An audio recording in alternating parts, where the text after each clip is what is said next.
జనరల్‌గా చంద్రబాబు గురించి చాలామంది చెప్పుకునేది ఎలా ఉంటుందంటే, చంద్రబాబు అనేటువంటి వ్యక్తి ఒక అపర చాణక్యుడు. నేషనల్ లెవెల్‌లో ఒకప్పుడు చక్రం తిప్పినటువంటి వ్యక్తి. దేశంలో ప్రధానిగా ఎవరుండాలనేటువంటిది నిర్ణయించినటువంటి వ్యక్తి. అలానే ఒకానొక సిట్యుయేషన్‌లో రాష్ట్రపతి ఎవరనేది కూడా నిర్ణయించినటువంటి వ్యక్తి చంద్రబాబు. అలాంటి చాలా గొప్ప వ్యక్తి, రాజకీయంగా చాణక్యుడు అని చెప్పి చాలామంది చెప్పుకుంటూ ఉంటారు.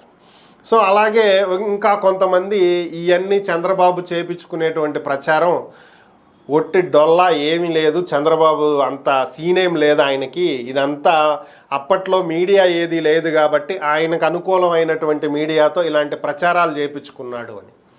బట్ మ్యాటర్ ఏంటంటే ఇక్కడ ఒక విషయం, ఎక్స్పీరియన్స్ మ్యాటర్స్ అనేది ఎవరైనా ఒప్పుకోవాల్సినటువంటి అంశమే. దానికి తగ్గట్టుగానే చంద్రబాబు ఇప్పుడు చేస్తున్నది ఏంటి అంటే, ఒకసారి మీరు పరిశీలించినట్లయితే ఆయన హడావిడిగా ఢిల్లీ వెళ్ళారు. అమిత్ షా రమ్మన్నాడు అని చెప్పి వెళ్ళారు. ఇంకేముంది, త్వరలో పార్లమెంట్లో బడ్జెట్ ప్రవేశపెట్టబోతున్నారు కాబట్టి అమిత్ షాతో చర్చించి ఏపీకి భారీగా నిధులు మూటలు తీసుకురాబోతున్నారని చెప్పి అందరూ భావించారు.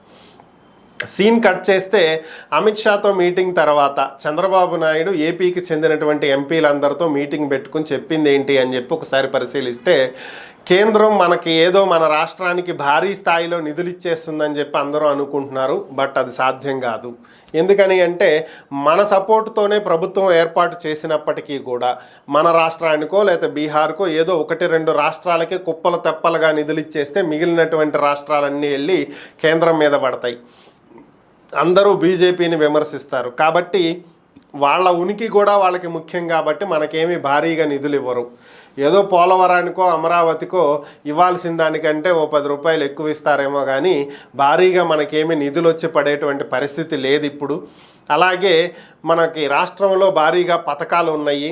సో వీటన్నిటిని అమలు చేయాలంటే కోట్ల రూపాయల డబ్బు కావాలి. ప్రస్తుతం ఆ పరిస్థితి లేదు. అప్పులు తెచ్చుకుందామా అంటే ఆల్రెడీ వైసీపీ లెక్కలైన అప్పులు చేసేసి లిమిట్ దాటిపోయి ఉంది. ఇప్పుడు అప్పులు ఇచ్చే పరిస్థితి లేదు.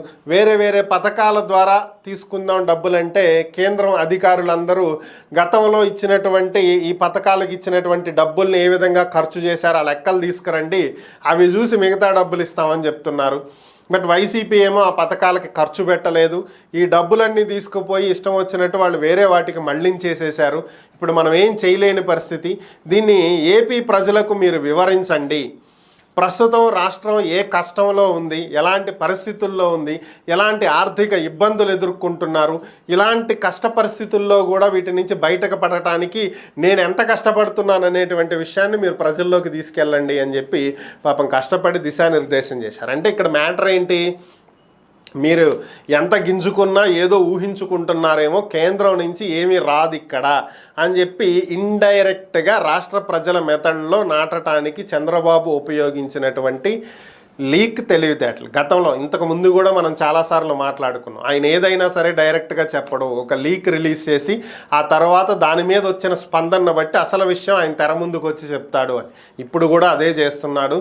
ఇదే చంద్రబాబు చాణక్య తెలివితేటలు అంటే ఇలాగే ఉంటాయి. ఇదే పరిస్థితి.